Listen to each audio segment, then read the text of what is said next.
दीदी देखी लो, हम एगो जतसारी गावतानी रोपनी के गीत। अगर अच्छा लागे तो रउआ लो हमरा चैनल के लाइक सब्सक्राइब करे।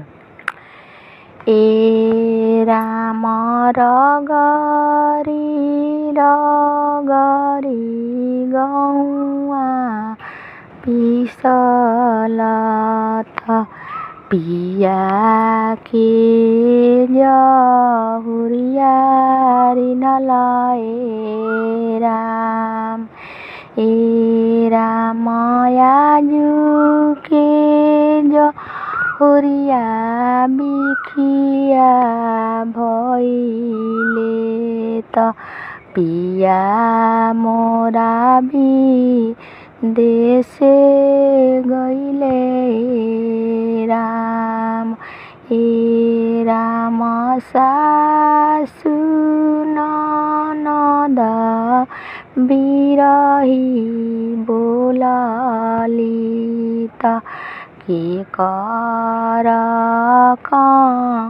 मैया खैबू राम।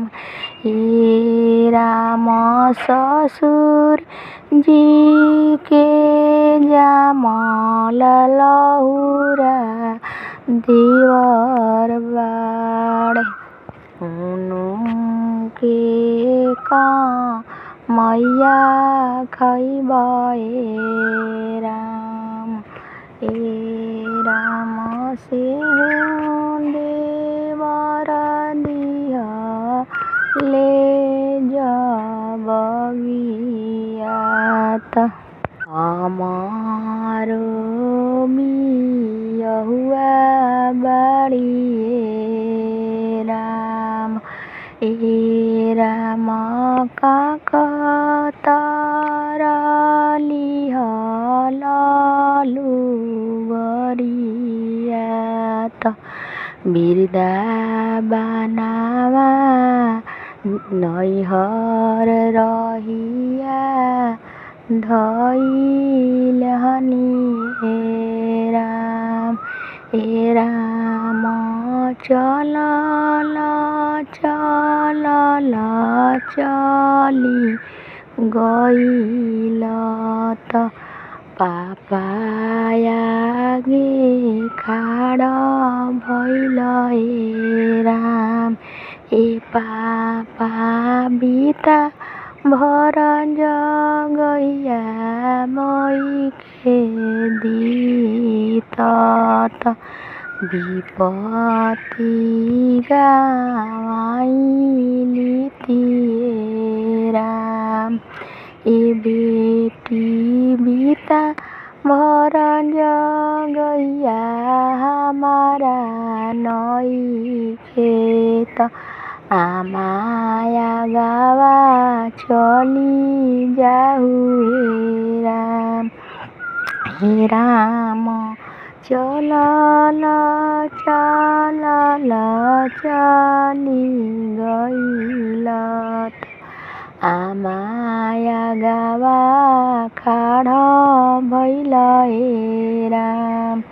ए आमा फटहिलु गरिया मोई के दीतु त विपत्ति गावाइली राम।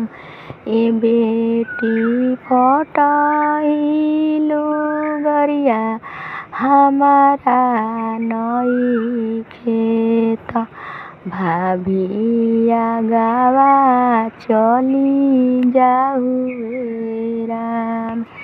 ए राम चलल चलल चली गइल त भाभिया गावा खाड़ भइल राम। ए भाभी पछि लिटी करिया हमके दीतु त विपत्ति गावाइली राम।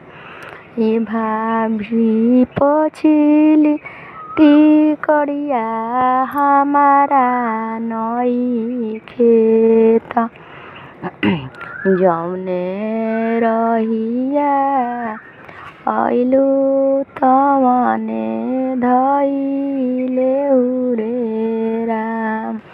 ए राम चल चली गइल त वृंदावनवा चली गइल